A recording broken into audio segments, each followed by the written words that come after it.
दोस्तों एक सच्ची स्टोरी बता रहा हूँ जो मैंने फ़ील की है।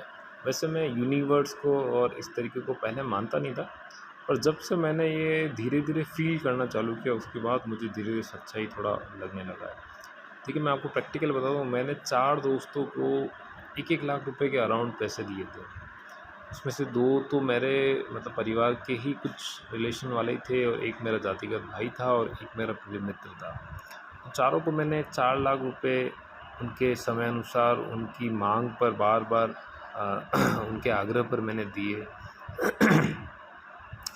लंबा समय हो गया क किसी को 3 साल हो गए हैं, किसी को 4 साल होने को आ गए हैं, किसी को साढ़े 3 साल के अप्रोक्स हो गए हैं। माँग चल रही है पर फिर भी कई बार बहानेबाज़ी चल रही है। उसमें से एक दोस्त मेरा, मैं आपको सच बताऊँ तो उसको दोनों आँखों से दिखना बंद हो गया। मैं ये नहीं चाहता हूँ कि किसी के साथ इस तरह की घटना हो, चाहे कितना भी पैसा किसी ने भी कुछ ले रखा हो, पर ये घटना किसी के साथ नहीं होनी चाहिए। यूनिवर्स इस तरीके से बदला नहीं लेना चाहिए। पर कहीं न कहीं कुछ चीज़ें अपने हाथ में नहीं होती है, यूनिवर्स बदला लेती है और आप चाहते हो कि ऐसा नहीं हो, फिर भी यूनिवर्स का जब डंडा चलता है वो बहुत इस तरीके से चलता है।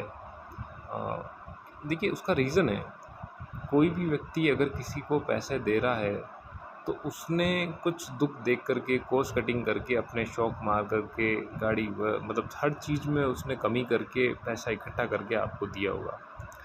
और अगर आप सक्षम हैं थोड़े बहुत भी, अगर आप मतलब कुछ कटिंग करके, कुछ अपने सुख की मतलब भोग कम करके, अपने गाड़ी साधन को कम करके अगर उनका पैसा लौटा सको तो लौटा देने की कोशिश करना। क्योंकि जब यूनिवर्स का डंडा चलता है, मतलब आप सक्षम होते हुए भी, आपके पास पैसा होते हुए भी आप सामने वाले को टालम-टोल कर रहे हो और नहीं दे रहे हो, तो जब यूनिवर्स का डंडा जब भी चलेगा तो भैया कोई नहीं बच सकता है।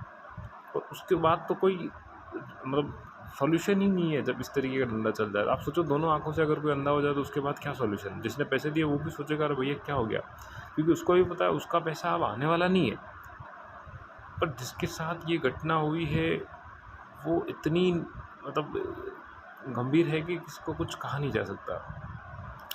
3 जो मेरे दोस्त और हैं उसमें भी एक को अभी एक पथरी की शिकायत आई थी और हॉस्पिटल वो दौड़ रहा था।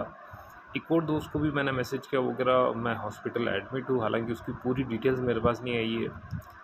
पर कहीं न कहीं तो यूनिवर्स बदला लेता है। देखिए समय लगता है 3 साल, 4 साल, पर यूनिवर्स बदला लेता है। तो मेरा आपसे ये रिक्वेस्ट है, अगर आपने भी कहीं से किसी से पैसा ले रखा है और आप सक्षम हैं, आप थोड़ा बहुत अपने शौक को कम करके, थोड़ा बहुत दुःख देख कर के अगर उसका पूर्ति कर सकते हो तो मेरे हिसाब से कर देना ही सबसे बेस्ट है।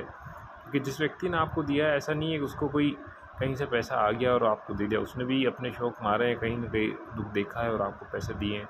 आप सोचिए सुबह से शाम तक, सुबह जब वो उठता है, शाम को जब सोता है, रात को वो आपको याद करता है। चाहे वो आपको भले ही फ़ोन करे, नहीं करे, मैसेज करे, नहीं करे, वो आपको हर दिन याद करता है। तो कहीं न कहीं तो यूनिवर्स में लगता होगा कि भई अगर कोई किसी को याद करके, किसी को बुरा करके, किसी के खिलाफ़ अगर कुछ सोचता है नेगेटिव, तो कहीं न कहीं तो यूनिवर्स उसको कैच अप करती होगी। तो मेरा ये रिक्वेस्ट है कि अगर आप कहीं किसी के पैसे ले रखे हैं तो कृपया दे देवें और समय पे भुगतान कर दीजिए, क्योंकि समय निकलने के बाद आप भले ही देना भी चाहेंगे तो यूनिवर्स आपको मौका नहीं देगी। तो मेरा यही कहना है आप सभी को। Thank you for watching, thank you very much. और आगे जो भी स्टोरी रहेगी मैं आपको आगे भी शेयर करता रहूँगा। जो 3 दोस्तों का जो अभी क्या हाल रहेगा, क्या पेमेंट आता है, नहीं आता है, उनकी फ़ोटो के साथ भी मैं आपको बताऊँगा क्या होता है। देखते हैं, wait and watch. Thank you very much.